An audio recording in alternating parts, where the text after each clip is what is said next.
بسم اللہ الرحمن الرحیم۔ لڑکیوں کے لیے دیندار خوش خلق شوہر کو ترجیح دو۔ لڑکیوں کے لیے دیندار خوش خلق شوہر کو ترجیح دو۔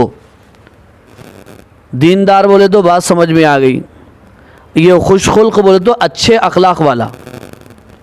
دونوں میں فرق ہے، دیندار میں اور اچھے اخلاق میں فرق ہے۔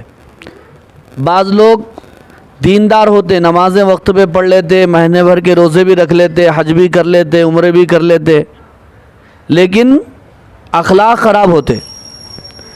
اچھا، بعض لوگ کیسے رہتے جن کے اخلاق اچھے رہتے، کسی سے لڑتے جھگڑتے نہیں، اپنے آپ میں رہتے، کسی کو تکلیف نہیں پہنچاتے، مگر دیندار نہیں ہوتے، نمازیں نہیں پڑھتے۔ اس لیے صاحب کتاب ہمیں یہ مشورہ دے رہے ہیں کہ جب ہم اپنی بچیوں کے لیے لڑکوں کو چنیں تو اس وقت کس بات کی ترجیح دینا چاہیے؟ ہاں، بچہ کیا ہو؟ دیندار بھی ہو اور اچھے اخلاق والا بھی ہو۔ حدیث دیکھیے، بسم اللہ الرحمن الرحیم۔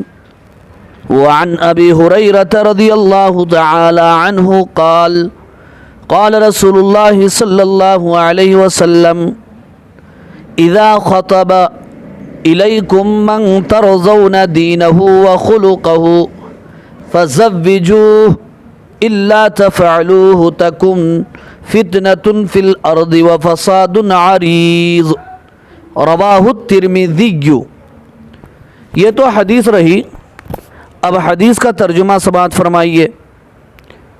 حضرت ابو ہریرہ رضی اللہ تعالی عنہ سے روایت ہے کہ رسول اکرم صلی اللہ علیہ وسلم نے فرمایا، جب کوئی ایسا شخص تمہارے پاس نکاح کا پیغام بھیجے جس کی دینداری اور اخلاق تمہیں پسند ہو، تو جس لڑکی کے تم ولی ہو اس سے اس لڑکی کا نکاح کر دو۔ اگر تم نے ایسا نہ کیا تو زمین پر بڑا فتنہ اور لمبا چوڑا فساد ہوگا۔ یہ حدیث کا ترجمہ تھا۔ اب یہ حدیث صاحب کتاب نے کہاں سے نقل فرمائی؟ مشکات شریف صفحہ نمبر 278۔ اچھا، صاحب مشکات نے اس حدیث کو کہاں سے نقل فرمایا؟ ترمذی شریف سے نقل فرمایا ہے۔ اب آپ اس حدیث کا مطلب اور اس کی تشریح سماعت فرمائیے۔ حدیث بڑی دلچسپ ہے، سمجھنے، یاد رکھنے اور دوسروں تک پہنچانے کے قابل۔ ویسے ساری احادیث ایسی ہیں، میں مقابلہ نہیں کر رہا ہوں، ترجیح دے رہا ہوں۔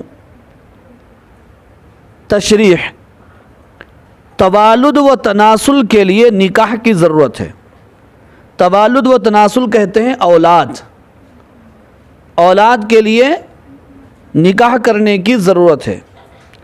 نکاح کے بارے میں قرآن حکیم اور احادیث شریفہ میں بہت سے احکام و مسائل وارد ہوئے ہیں۔ بہت سے احکام و مسائل وارد بولے تو آئے ہیں جی، ہاں، وارد کے معنی آنا۔ جوڑا کیسا تلاش کیا جائے، اس حدیث میں اس کے متعلق ایک نصیحت فرمائی ہے۔ اس کے متعلق یعنی کس کے متعلق؟ حدیث میں اس کے متعلق نصیحت فرمائی گئی ہے، تو کس کے متعلق نصیحت فرمائی گئی؟ جوڑا۔ جوڑا بولتے کس کو بولتے ہیں؟ جی ہاں۔ اور فرمایا ہے کہ جب کوئی شخص تمہارے پاس کسی لڑکی سے نکاح کرنے کے سلسلے میں پیغام بھیجے، ایک آدمی تمہارے پاس اپنے بارے میں یا اپنے لڑکے کے لیے نکاح کا پیغام بھیجے، رشتہ بھیجے، اور وہ شخص دینی زندگی کے اعتبار سے ٹھیک ہے، پیغام بھیجنے والا کیا ہے؟ دیندار ہے، اور اس کے اخلاق بھی اچھے ہیں، درست ہیں، تو اس سے نکاح کر دو. اس سے کیا کرو؟ اب یہ مت دیکھو اس کے نام پہ کتنے پلاٹاں ہیں، کتنے بنگلے ہیں، کمائی کتنی ہے. اچھا آج کل کمائی بھی دیکھ رہے ہیں اور اوپر کی آمدنی بھی دیکھ رہے ہیں. کیا کر رہے ہیں؟ اوپر کی آمدنی. عاقل صاحب بولتے تھے کہ بھائی دیندار لوگوں کو آپ لوگ دیتے نہیں، رشتے نہیں کرتے، بچہ اچھا کمانا، یہ کمائی، اب اس کے بعد اوپر کی آمدنی بھی ہونا. دیندار نہیں ہے، اخلاق مند نہیں ہے، بعد میں جو ہے بچی کو مار رہا، دے دنا دن مار رہا. یہ کیا ہے؟ اوپر کی آمدنی. یہ کیا ہے؟ اوپر کی آمدنی ہے. تو دیندار بااخلاق ہے تو اس سے نکاح کر دو. دین اور اخلاق کا دیکھ لینا کافی ہے. دین اور اخلاق کا دیکھ لینا کافی ہے. مالداری پر نظر نہ کرو، مال و دولت اور دنیا کی بڑائی نہ دیکھو. اگر لڑکے میں دینداری نہیں ہے تو وہ لڑکی کو بھی دین پر چلنے نہ دے گا. لڑکے میں دینداری نہیں ہے تو وہ لڑکی کو بھی دین پر چلنے نہ دے گا. بے نمازی نہ نماز پڑھے نہ نماز پڑھنے دے.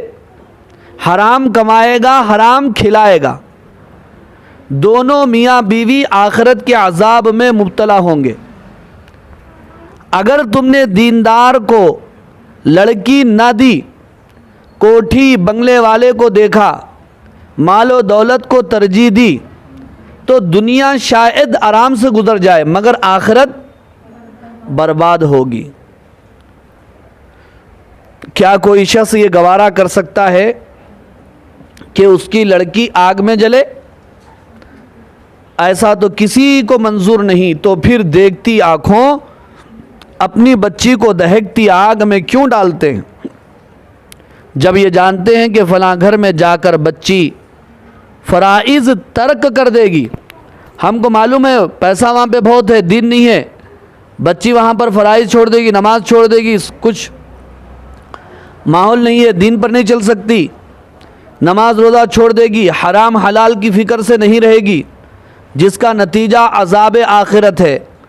تو دیندار جوڑا چھوڑ کر بیچاری بے زبان کو فاسق و فاجر بدعمل بے دین کے حوالے کیوں کرتے ہیں؟ بات یہاں تک بات سمجھ میں آ گئی؟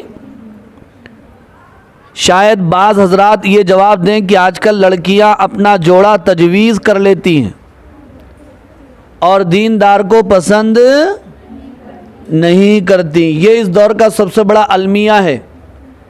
بچیاں خود اپنے جوڑے کو چن رہی ہیں اور دیندار بچوں کو پسند نہیں کر رہی ہیں. کئی ایک واقعات اس طرح کے دیکھنے اور سننے میں آ رہے ہیں. اللہ تعالی ہماری نسل کی حفاظت فرمائے. اور دیندار کو پسند نہیں کرتی، اس لیے مجبوراً فاسق یعنی گنہگار ہی سے بیاہ دے دیتے ہیں. میں ان حضرات سے پوچھتا ہوں یہ کون کہتے ہیں؟ یہاں پہ کوئی بچیاں ہیں کیا؟ آواز آ رہی ہے ان کے گنگنانے کی؟ تھوڑا خاموش بٹھا دو. جب یہاں درس میں آؤ، خاص طور پر میرے درس میں، تو اپنے فون وغیرہ بھی سائلنٹ کر دو یا بند کر دو.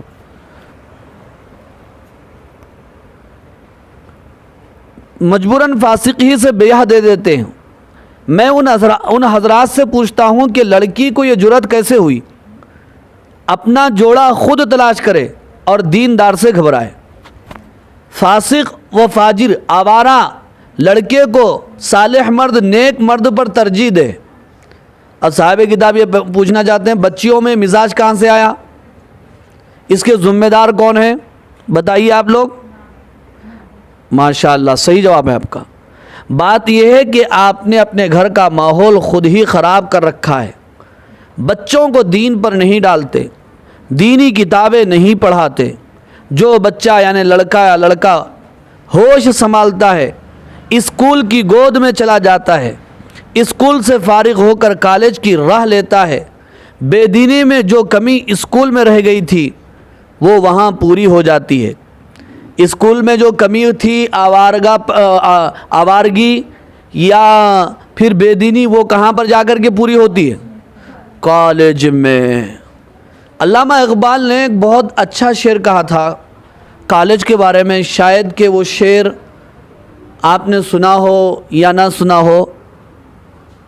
شعر یوں ہے کہ یوں قتل سے بچوں کے وہ بدنام نہ ہوتا، یوں قتل سے وہ بچوں کے بدنام نہ ہوتا، افسوس کہ فرعون کو کالج کی نہ سوجھی، افسوس کہ فرعون کو کالج کی نہ سوجھی۔ علامہ اقبال یہ کہتے ہیں فرعون نے 2 لاکھ بچوں کا قتل کیا اپنی حکومت کو بچانے کے لیے، پھر دنیا میں بدنام ہوا، رسوا ہوا اور قتل کا گناہ اس کے اوپر پڑا۔ علامہ اقبال یہ کہتے ہیں کہ بچوں کو قتل کرنے کے بجائے ایک کالج کھول دیتا تو وہ کافی تھا اس کے لیے، پھر کوئی موسیٰ پیدا نہیں ہو سکتا تھا، اس کی حکومت کو خطرہ نہیں ہو سکتا تھا۔ علامہ اقبال نے بہت بڑی بات کہہ ڈالی نا۔ اسی سے اندازہ ہوتا ہے کہ کالج میں اور اسکولوں میں کیا ہو رہا ہے۔ ہمیں تو کبھی اس کی ہوا نہیں لگی، لیکن لوگوں سے حالات سنتے ہیں، بچوں سے سنتے ہیں، تو پھر اندازہ ہوتا ہے کہ اس مخلوط تعلیم نے کتنی بے دینی کا زہر ہماری نسل میں بھر دیا ہے یا بھر رہی ہے۔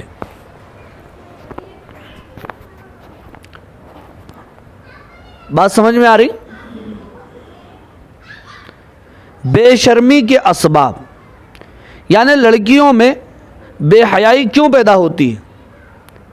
آپ جانتے ہیں؟ بتائیے اگر جانتے ہیں تو۔ صاحب کتاب نے اس کی وجہ آگے بیان فرمائی، لڑکوں اور لڑکیوں کی مخلوط تعلیم ہونا۔ مخلوط تعلیم کس کو بولتے ہیں؟ ہاں، لڑکے اور لڑکیوں کی تعلیم بغیر پردے کے ایک ساتھ ہونا،